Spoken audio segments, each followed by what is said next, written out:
We have got to get back to talking about the American cultural things that we find confounding, baffling, sickening, whatever it Uh, is.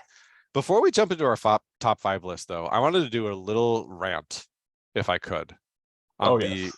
Electoral College.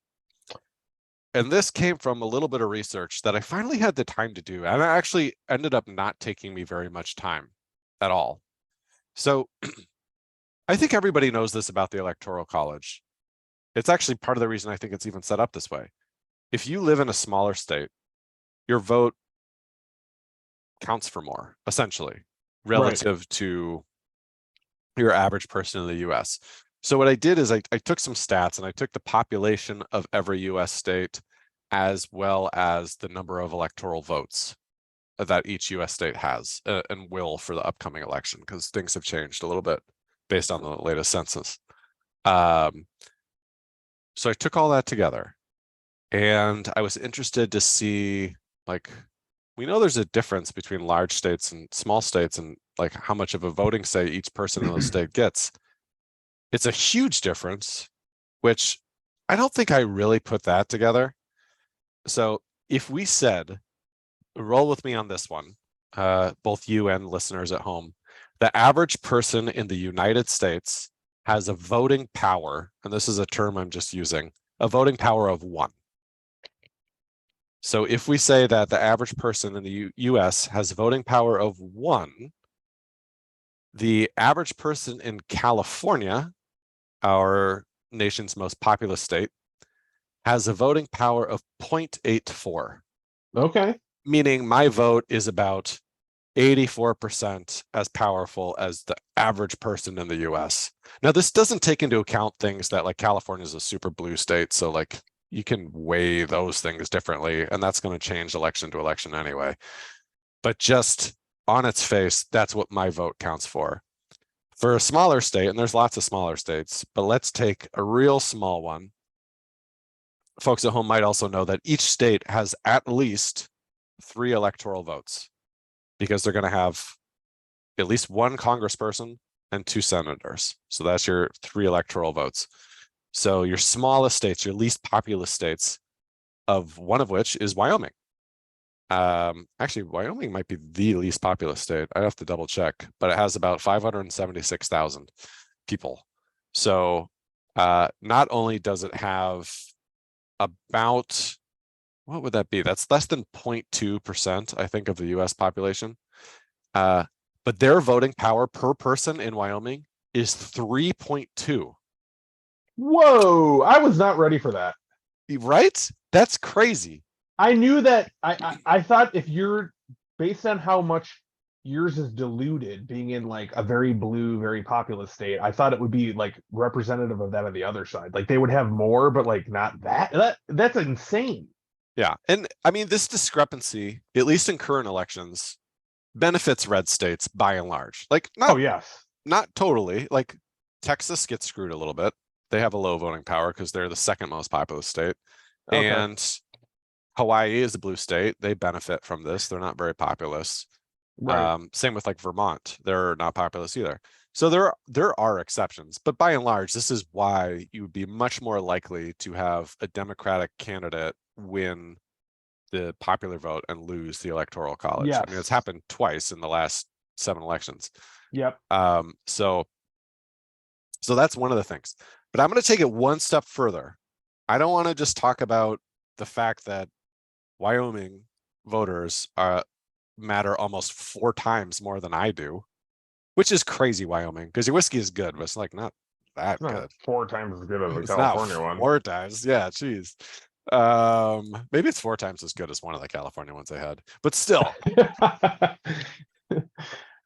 here is the added layer. And I'm going to take this to the Supreme Court. I say this like half jokingly, but I am going to write an actual article about this because I want to get it out there, but I almost want to run it by this podcast first.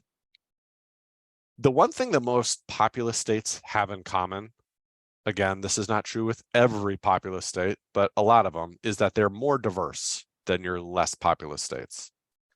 Yep. So what I did is I looked at the demographic breakdown by race and ethnicity for each state. Now, the average white person in California, an average black person or Latino in California has the same voting power as each other. I mean, there's other elements that go into that, like whether, you know, like Barriers to vote, yeah, voting stations they have in like different neighborhoods. But abilities to go vote if you don't get a day off to vote. right.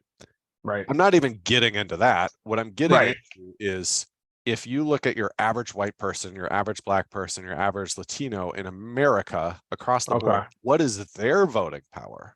Gotcha.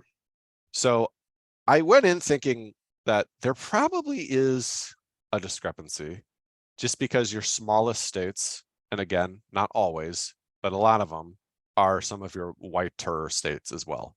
Like your Vermont is super white. Your Wyoming is pretty white. So I went in thinking like probably the average white person has a little more voting power than everybody else, but I wasn't sure. I wanted to know the stats. So this is what I found. Your average white person, and again, we're not going to see the kind of discrepancies we saw on the state level. That would be ridiculous. But your average white person has a voting power based on the same metrics I was using before as 1.025. So basically 102.5%, a little over one. Over your average black person in the US, they're at 0.978. So basically your average white vote in the US is about 5% more, let's say, influential than your average black vote. Okay. It's about almost 8% more than your average Asian vote and almost 10% more than your average Latino vote. Wow. So that's like, these are not small numbers. No. I think more than any other reason, though, I mean, historically, I don't know. I don't want to go back and say like the Electoral College, I don't think was, as far as I know, not formulated with any racial intent, but this is what happens because of the Electoral College. Right. Like Yeah. there is Tangible results. like a pretty big discrepancy there. Yeah, that's pretty shocking. What is interesting is, and I think it's because Alaska has is a very small populous state, and has a very high, relative to other states, concentration of Native Americans.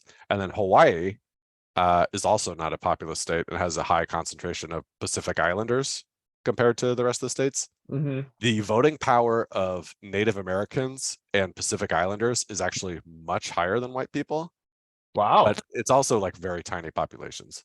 Yeah. And I don't think anybody would argue that Native Americans get too many benefits.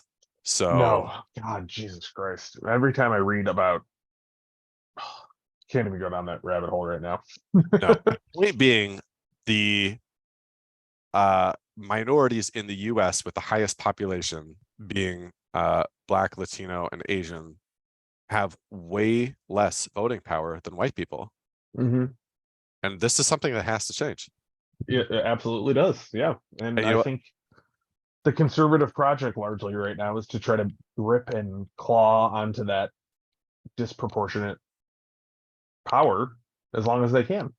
yeah, and I want everybody that's for the electoral college to know that this is, if you're for it, this is what you are for. White Right. people having a bigger say than everybody else. Yep. Which is no longer feasible or relevant or accurate. Yeah. All right. We got to